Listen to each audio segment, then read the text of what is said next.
Good to see you on this Sunday. The federal government is looking at options to balance the levels of immigration and the ongoing housing and healthcare strain in this country. And as we hit the 100-day mark of the Israel-Hamas war, Canada's temporary visa applications to relatives of Palestinian Canadians has begun. That program has begun to help them flee the situation on the ground in Gaza. I spoke with Canada's Minister of Immigration from Montreal. Minister Miller, nice to see you. Thanks for joining me. Thanks for having me on, Rosemary. I want to start with the program you launched this week to help Palestinian Canadians get some of their direct family members out of Gaza. One of the things that's being asked, I think, of those people, those applicants, really particular questions, because in part the Canadian government can't do biometrics tests. Things like employment history since they were 16 years old, details on scars and injuries, really a high level of detail in terms of the applications. Why is that needed? Well, I'd say first a couple of things. There is a real concern around the security situation in Gaza. We are not talking about Canadians or permanent residents, but really family members of permanent residents, so we don't know who we're dealing with. We can't functionally go into Gaza and do the biometrics on site, and so we need as much information as we can to go to the next step, which is to work with the authorities on the ground, Israel, Egypt, and a terrorist organization in Hamas, to secure the passage through Rafah Gate, so then we can proceed and do the actual biometrics in Cairo. So we do need a lot of information to get a sense of who those people are and to verify that they can very well be sponsored so that we can proceed to the next step. This isn't dissimilar to what we did and the operational difficulties that we had in Afghanistan. But obviously I do understand on a humanitarian basis how onerous this can seem for someone who's just hanging out at Rafah Gates waiting with very little hope to get out. So, you know, these are people that, as Canadians, we need to get out. They are close family members of Canadians or permanent residents who are just desperate to see them alive. So we have to do everything we can. But there is an issue in not compromising security at the same time. And I imagine lots of issues around how much you can actually do. So I know that there's your target is sort of 1,000 people, although you've said that you're flexible on that cap. And I wonder how many applications you've already received this week and whether you have any hope or optimism that you'll actually get the people to Canada. Well, I have a lot of hope. I don't have solid guarantees given, you know, the scenario that everyone knows and I just described to you. We do have a number, that said, of people that have had fully put together cases submit their forms, so they are at a more advanced stage than others.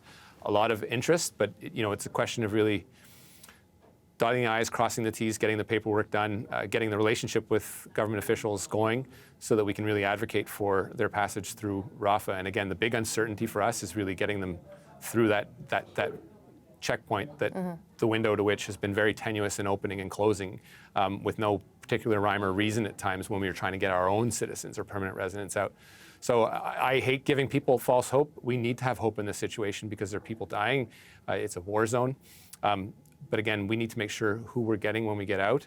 And again, on the cap, prepared to be flexible when we see the volumes come in. I'm going to move on to the broader issue of your portfolio. There was, as you know, a Canadian press story earlier this week that said that the government was warned 2 years ago that large increases to immigration would affect housing and healthcare services, for instance, which, I mean, you would obviously expect that would be the case. But I guess I'm wondering why there wasn't a more holistic approach to welcoming permanent residents or non-permanent residents, knowing that what they need when they get here would be in place.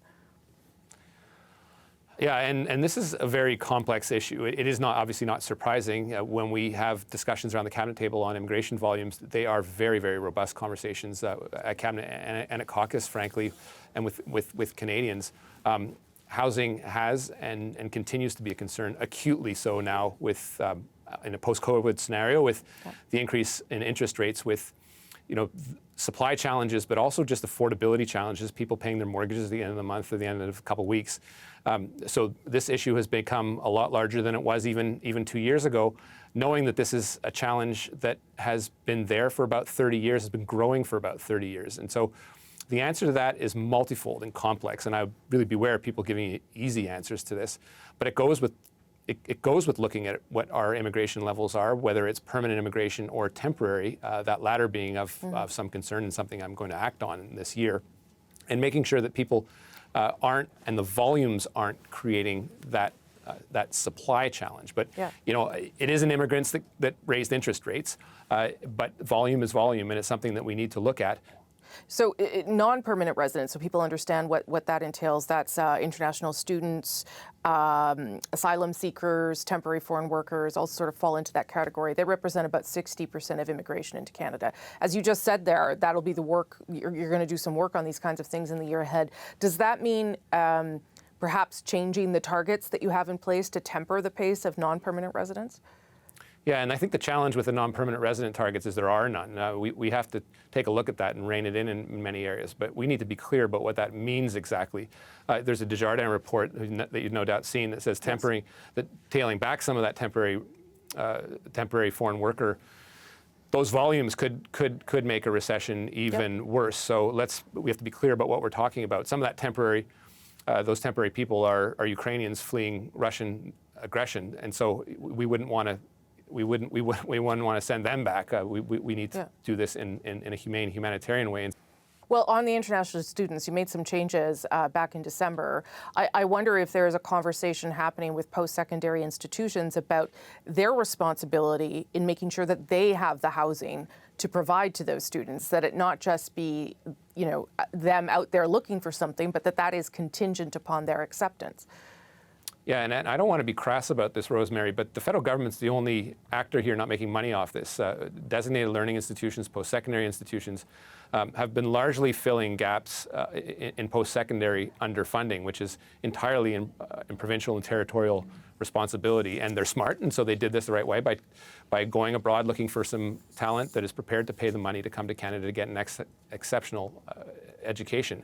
That isn't always the case, unfortunately. It is in some cases with our top institutions, but there are also some people in designated learning institutions that are gaming the system. So let me just end on this then. You say there'll be some movement in the first quarter on this. Does that mean that you have to adjust some of these non-permanent resident demands, targets, whatever, in order to deal with the fact that we do have an affordability crisis, a housing crisis, and that the demands are just too high? Well, yes, and first we have to send some signals to provinces, particularly the ones that have watched this go by without following reports of their own auditors general as to what they needed to do, and we need to signal to them that the bar's closed and we need to figure this out. And it's shared jurisdiction. Federal government's prepared to do something if they're not, but clearly there's a challenge that we need to rise to the occasion to, and I really open up my arms to them to get provinces and designated learning institutions to get this done, because I think it's in the best interests of the integrity of the system and how Canada sees its post-secondary education writ large. And if you taint that reputation, you impede our ability to get the best and the brightest that we compete with other countries for. Okay, Minister Miller, appreciate your time. Let's talk again as you tackle some of these challenges. Thank you. Thank you, Rosemary.